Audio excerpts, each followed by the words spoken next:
സമീപകാലത്തൊന്നും നേരിടാത്ത പ്രതിസന്ധി ഘട്ടത്തിലൂടെയാണ് സിറ്റി കടന്നു പോകുന്നത്. 2008 ശേഷം ഇതാദ്യമായാണ് സിറ്റി പ്രീമിയർ ലീഗിൽ തുടർച്ചയായി 4 മത്സരങ്ങൾ തോൽക്കുന്നത്. പരിശീലകൻ പെപ് ഗാർഡിയോളയുടെ കീഴിൽ ടീം തുടർച്ചയായി 4 മത്സരങ്ങൾ തോൽക്കുന്നത് ഇതാദ്യവും. പ്രീമിയർ ലീഗിലും ചാമ്പ്യൻസ് ലീഗിലുമായി അവസാന 7 മത്സരങ്ങളിൽ 6 തോറ്റു, ഒരു സമനിലയും വഴങ്ങി. പ്രീമിയർ ലീഗിലെ കഴിഞ്ഞ മത്സരത്തിൽ സതാംപ്ടനോട് പൊരുതി ജയിച്ചും ചാമ്പ്യൻസ് ലീഗിൽ രാജാക്കന്മാരായ റയലിനെ തകർത്തതിന്റെ ആത്മവിശ്വാസവുമായാണ് ലിവർപൂൾ ലീഗ് വമ്പന്മാരായ സിറ്റിക്കെതിരെ കളത്തിലിറങ്ങിയത്. സ്വന്തം തട്ടകമായ ആൻഫീൽഡിൽ നടന്ന പോരാട്ടത്തിൽ 2 പ്രാവശ്യമാണ് ലിവർപൂൾ സിറ്റിയുടെ വല കുലുക്കിയത്. ഈ തോൽവിയോടെ സിറ്റി പ്രീമിയർ ലീഗ് പട്ടികയിൽ ബ്രൈറ്റണിന് താഴെ 5ാം സ്ഥാനത്തേക്ക് പിന്തള്ളപ്പെട്ടു. സിറ്റിയുടെ പരാജയത്തിലുപരി പെപ് ഗാർഡിയോളയുടെ വീഴ്ചകളിലേക്കാണ് ലോകം ചർച്ച ചെയ്യുന്നത്. നാളത്തെ പ്രഭാതത്തോടെ നിങ്ങൾ പുറത്താക്കപ്പെടുകയാണ്. ആൻഫീൽഡിൽ ലിവർപൂൾ 2 ഗോളിന് മുന്നിൽ നിൽക്കുമ്പോൾ ഗാലറികളിൽ ഉയർന്ന ശബ്ദം ഇങ്ങനെയായിരുന്നു. എന്നാൽ അല്പം പോലും പതറാതെ പെപ് തന്റെ കൈകൾ 6 എന്ന് ഉയർത്തി ഗാലറിക്ക് നേരെ കാണിച്ചു.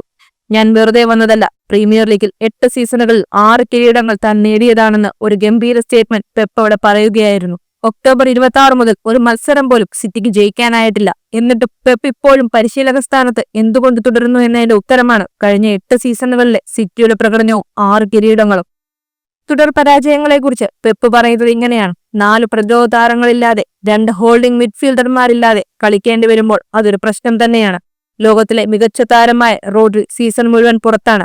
എന്റെ കളിക്കാരെ മടക്കി നൽകൂ, ഞാൻ ടീമിനെ ശക്തമായി തിരിച്ചെത്തിക്കാം. പെപ്പ് തന്നെ സെറ്റ് ചെയ്തു വെച്ച അളവുകോലുകളാണ് സിറ്റിയെയും അയാളെയും അടക്കമായി ലോകം ഉപയോഗിക്കുന്നത്. മോശം സീസണുകൾ എല്ലാവർക്കും ഉണ്ടാകാം, അത് തരണം ചെയ്ത് മുന്നേറുവാൻ കഴിയുമോ എന്നതാണ് വിഷയം.